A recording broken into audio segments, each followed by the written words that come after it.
are not lazy youths, we are talented people in this country. Exactly. And we came to court today for the Egbetokumo school case. The history of that case was that in January, I was invited by the police that they saw me filming some corrupt policemen on the way to the airport, and that I had violated the right of the police to operate freely.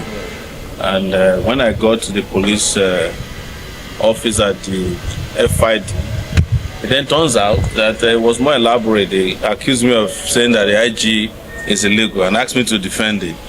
I refused, of course, as usual, to write a statement. But I said, so the guy who was then the DIG of FID, I forgot his name now, he's retired.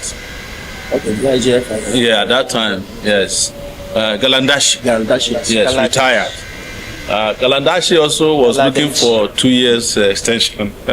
But that was what ended his career in the police force, alongside others. That struggle led to the retirement of over 500 policemen who forged their age. We forced them out. And it was consequently upon that we decided to fight for the police force. Retired and serving police in what was referred to as a police protest. The first successful of its kind in Nigeria. And that also had culminated now in a law that was passed yesterday at Nigerian Senate, removing the police from the contributory pension scheme. It's waiting for the signature of the president, Emilokon, Bala Blue. So, but Egbetokun was our target, and is still our target, because his tenure was illegally extended, and that has led to one of the most terrible police force leadership in this country today. Yeah. So the insecurity you are seeing in Nigeria today is as a result of poor leadership of the police. The police primarily is in charge of internal security, not the army. Yes. But the army has now been reduced to even doing traffic work, protecting people at parties and serving rice, particularly jollof rice at parties. Yes. But that is not the job of the army. So we still insist that Egbetokun must go. And there's another charge against me over that same issue. That's coming up next week. I think 8th of next month. But with regards to this case, this was the case that Egbetokun used, conniving with the judge to seize my international passport since January. They deposited my passport, and the judge since then never heard the case. He would say he's going to conference. So today he was supposed to hear 2 applications. One was for him to release my passport so that I could at least go to the US and spend the Christmas with my family. Because I've been here for a year. We got to the court, and our lawyer had another engagement. And we duly applied to the judge to stand the case down for 30 minutes. He did. When our lawyer arrived, he wouldn't come out of his chambers.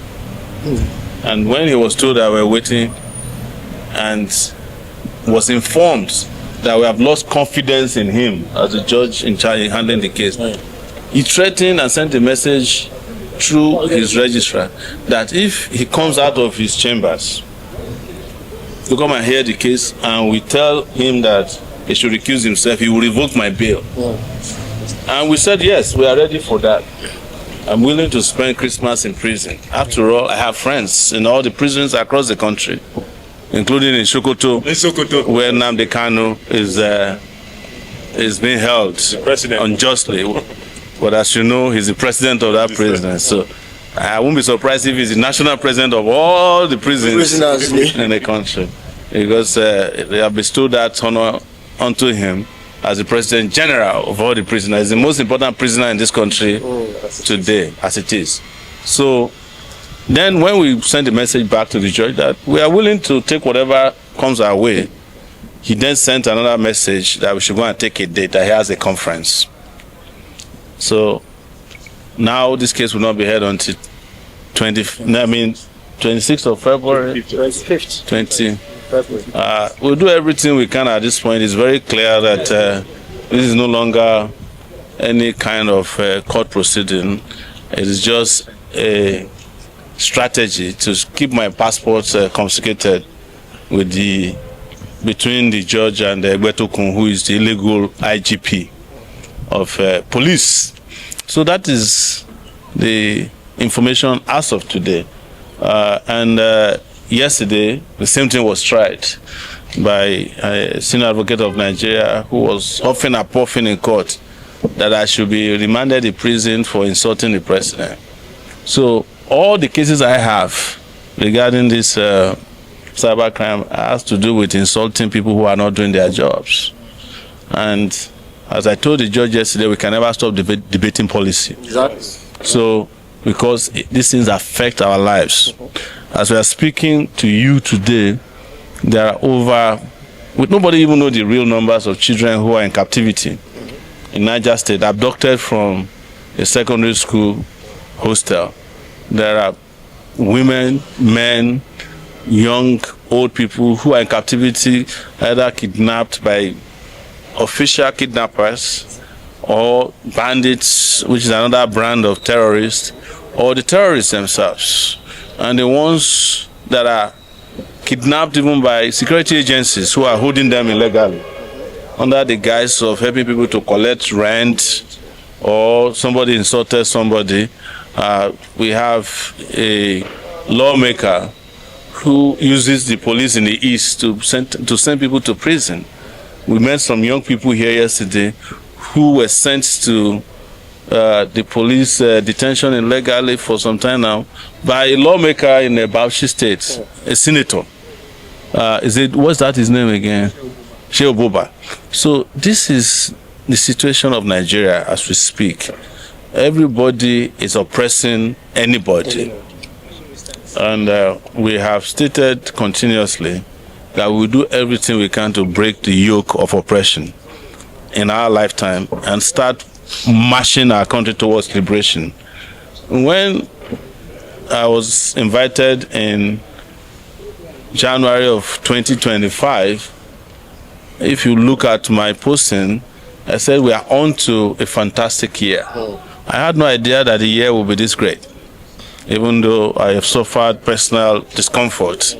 But this was the same year that we got youth corpers to have their allowances increased from 33,000 to 77,000. They don't even greet us anymore when we see them on the road. But we don't need them to appreciate us. Yes, this is the year that we confronted the government in ways that nobody has ever done. I cannot count how many people we got out of detention this year, communities that were liberated, and efforts that were made through peaceful protests to shake the system to the point that the only time they watch over their back is when we are involved. So, and I must thank everybody who has come with us this far or thus far with the great job that we have done. Don't forget that this is the year that we got Wike put in his place. Can you repeat that again? I'm not in full, sir. Yes. In fact, the Navy guy who confronted wouldn't have had the courage had we not done the groundwork. Very correct. So we were able to put some notorious people in their place.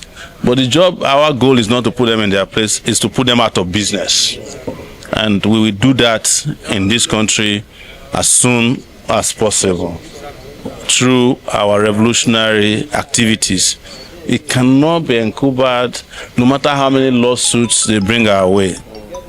You know, we still have 2 cases, one next week. It's for arraignment.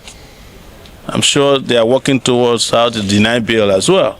Because I know in their minds, they will look at, they'll be planning like, how do we make sure Sowore doesn't spend Christmas at home? There's another one at Kuje prison.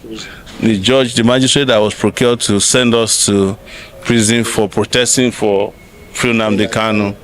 So when we are done, then we'll see what is left of the year. Yeah. But nothing in all this will stop the idea whose time has come.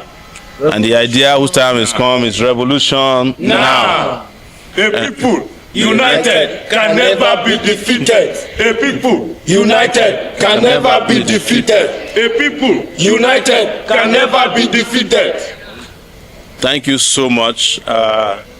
And in the midst of all this, we thank our people, the Nigerian people, for their tolerance. Nigerians can tolerate nonsense, but let the time that we are entering be the year that we'll never tolerate nonsense anymore. Exactly. Because without having zero tolerance for nonsense, this country can never make progress. Yes.